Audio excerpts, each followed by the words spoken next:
Amis de CP0109, bonjour et bienvenue dans ce 4e épisode. Alors bon, j'ai eu pas mal de trucs qui n'ont rien à voir avec l'électronique sur ce grand week-end là qui font que j'ai pas tellement avancé. Mais enfin voilà, comme je vous l'ai dit, je vais vous tenir quand même au courant. Alors la bonne nouvelle, c'est que la face avant, comme on peut le voir, est complètement montée. Et globalement, ça le fait plutôt bien. Bon, il y a toujours des tout petits loupés, hein. Enfin, je veux dire, c'est un petit peu inhérent au prototype, et ce truc-là est un prototype qui, à mon avis, restera unique. Bon, enfin voilà, on va dire quand même globalement, je suis plutôt content du résultat. Alors, je me suis posé la question, est-ce que je change ou pas l'échelle?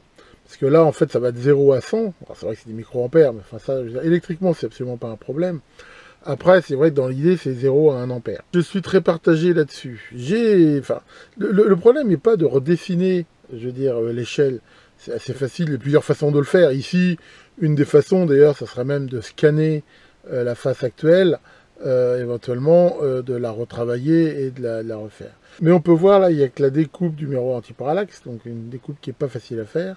Et je sais aussi, par expérience, que quand on démonte ce genre de choses, ça se passe plus ou moins bien, et qu'on a vite fait de bousiller l'appareil. Or, des galvanomètres comme ça, j'en ai qu'un.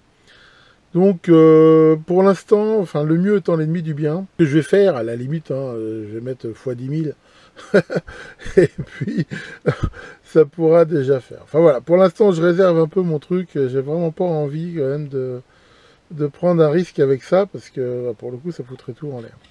Voilà, pour le reste, ça s'est plutôt bien mis, hein, y a rien à dire. Donc, maintenant, ce que j'ai fait, hein, comme je l'ai dit, à la mesure où il n'y a pas de vis apparente, hein, il y avait des tas de choses qu'il fallait monter.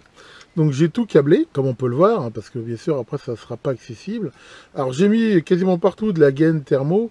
Ici, c'est pas tellement dans un but d'isolation, bien que, mais c'est surtout pour éviter que les fils s'abîment.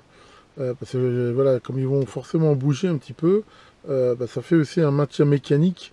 Et si jamais il y a un fil qui se casse ici, ça va pas être très évident à gérer. Donc voilà pour cette partie-là. Alors comme on peut le voir, là il y a bien tout le système mécanique, donc là avec la tringle, voilà, et qui tourne je veux dire, très bien, hein. Comme on peut le voir, là j'ai remis un roulement à billes, hein, ce qui fait que là, avec ce système-là qui corrige les défauts d'alignement, ça le fait très très bien. Donc pour ça, il n'y a pas de souci. Alors je me suis quand même fait une très grosse frayeur, parce que comme j'ai dit, j'ai pas le choix de la dimension de ce transfo, j'ai pas le choix de la dimension des tiroirs.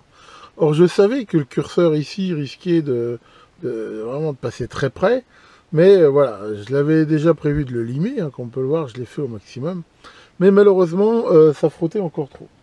Alors j'ai fait quelque chose qui, ma foi, ne serait pas acceptable sur un système de série, mais qui finalement fait le job.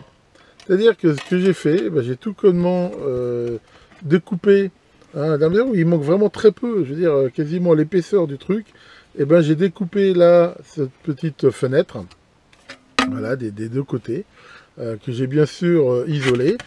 Et voilà, une fois qu'on met les flancs, là j'ai fait l'essai, hein, même le tiroir, heureusement il y a aussi un petit peu de jeu entre les tiroirs, et ça passe. Mais enfin vraiment, on peut dire que c'est au millimètre près, et que c'est pas... c'est vraiment rack. Enfin bon, encore une fois, j'ai vraiment pas le choix là de ces dimensions. Donc je me suis fait peur, mais c'est bon. Alors, maintenant, on va pouvoir attaquer la partie électronique. J'ai prévu, comme je l'avais dit, ce petit PCB ici, qui va servir à maintenir l'alimentation. Donc, on va regarder le schéma tout à l'heure. Voilà, qui est basé sur ces petits convertisseurs, qui sont des convertisseurs vraiment sympas, que j'ai retrouvé sur eBay. J'avais trouvé ça. Alors, ils existent en 2x12 et en 2x15. Et surtout, ce qui est intéressant, c'est qu'ils acceptent une grande plage de tension d'alim. Ça va me permettre de les alimenter et bien sûr d'assurer une isolation galvanique, hein, dans la mesure où je voulais que la sortie soit indépendante. Et ensuite, je vais monter, là, on peut le voir, sur ces attaches-là, là, j'ai prévu un PCB, hein, qui viendra aussi s'accrocher là grâce à ces trous fraisés, et sur lequel voilà, je vais faire une conception un petit peu modulaire, et sur lequel prendra place toute l'électronique. On va bien retrouver tout le système que je vous avais présenté sur le synoptique, hein.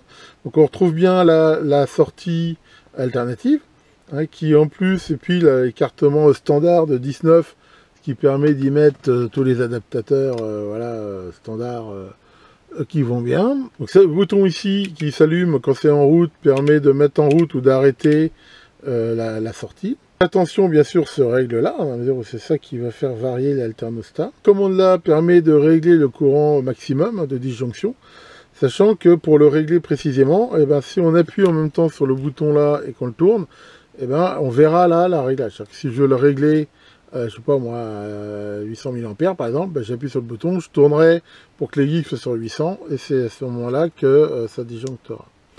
Ensuite, on a cet indicateur-là qui montrera que justement ça a disjoncté, soit par un surcourant au primaire ou au secondaire.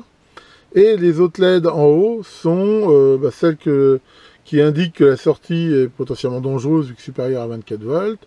Le contrôle de température du transfo qui montre qu'il est trop chaud. Et pour finir, là, cette LED qui indique si je suis dans le fameux compartiment 1 ampère ou pas. Voilà, et puis bien sûr, la partie que je vous ai déjà présentée de synchro, avec le choix de la polarité ici, et du type de sortie à cet endroit. Et pour finir, bien sûr, le voltmètre là, qui affiche la tension de sortie. Alors comme j'ai dit, hein, c'est ça qui est compliqué avec ces tiroirs, c'est bon, voilà, les faces avant sont vraiment très limitées, donc honnêtement, c'est assez long, et pas évident de trouver, avec toutes les contraintes mécaniques qu'il y a, qu'il y ait assez de place, et que ça reste quand même ergonomique. Donc là, bon, voilà, je suis pas trop mécontent. C'est pas plus mal que si c'était pire, comme disait le grand Coluche. Rapidement, justement, découvrons le schéma de l'alimentation, qui, ma foi, d'une très grande banalité.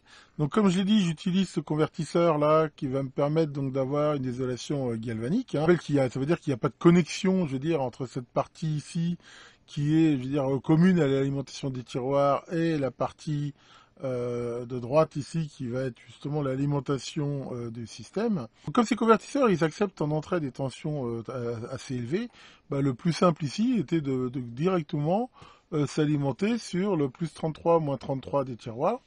Voilà, avec quand même toujours les petits filtres. Hein. Je rappelle que tous ces petits convertisseurs, même si des fois ils ont des filtres internes, ils ont quand même tendance souvent à assez parasiter. Donc là, ça c'est plus pour éviter que le système parasite les autres tiroirs éventuellement, hein, dans la mesure où ces alimes-là sont communes. Et de ce côté-là, c'est pareil, c'est pour avoir une alimentation propre. Donc on voit bien là que c'est pas les mêmes masses. Hein.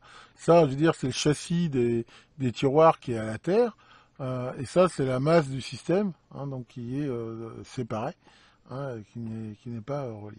Il y a aussi besoin d'avoir du 5 volts, on verra pourquoi au niveau du système. Donc là, je l'ai repris de cet endroit-là, avec un petit régulateur tout à fait standard, hein, LM7805. J'ai besoin de 5 volts, mais avec un courant qui est, ma foi, relativement très faible. Donc voilà, ça prendra pas beaucoup de courant et ça risque pas de chauffer. Et bien sûr, après, on va retrouver tous les découplages des différents circuits intégrés qui sont utilisés. Vraiment rien de bien spécial pour cette année. Voilà pour ce 4e épisode. Donc voilà, ça avance, on va dire, doucement. Mais la prochaine fois, ce qui va être sans doute plus intéressant, c'est justement d'attaquer plus dans la partie électronique, où je vous montrerai un petit peu, voilà, comment j'ai conçu le schéma, la raison des choix, comment j'ai calculé tout ça. Et je pense que ça pourra vous intéresser. Hein. Je rappelle que le but n'est pas que vous fabriquiez un tiroir comme ça. Je sais qu'il y a très peu de gens qui utilisent des tiroirs Tektronix. Et en plus, comme j'ai dit, trouver un alternostat de ce modèle-là qui tiendrait dans un tiroir, c'est chose quasi impossible. Mais il n'y a rien, bien sûr, qui empêche de s'inspirer de mon schéma pour avec d'autres modèles. Enfin voilà, c'est toujours ça un petit peu l'idée. Hein, c'est de chacun puisse bricoler à sa façon. Non, je sais que c'est aussi quelque chose qui n'intéresse pas forcément tous les auditeurs. C'est pour ça que je ne vais pas faire que des épisodes sur CP0109. Je vais bien sûr faire entrecouper avec des vidéos sur d'autres sujets. Parce que bientôt, je vais vous montrer aussi cette vidéo là sur ce dernier truc que j'avais reçu avec bien des mois de retard de chez Banggood, sur lequel il y a des choses à dire. Sinon, voilà, on s'approche du déconfinement. Bien que j'ai dû sortir faire des courses ce matin, j'ai l'impression que le déconfinement, voir la bande qu'il y avait, il est déjà plutôt une réalité. Mais enfin voilà, faut quand même respecter, hein Maurice. Qu'est-ce que tu aimes? C'est une question. Ouais. Comment on connaît exactement la distance qui va bien pour les gestes barrières? Bah, c'est super simple, tu vois. Si t'es assez près pour que je t'aligne une baffe dans ta gueule, c'est que t'es trop près. C'est super facile à comprendre. Bon, allez, j'allais promener mon chien foufou là qui s'impatiente. Que Zoro, le grand seigneur des masques, vous protège et à très bientôt pour de nouvelles vidéos.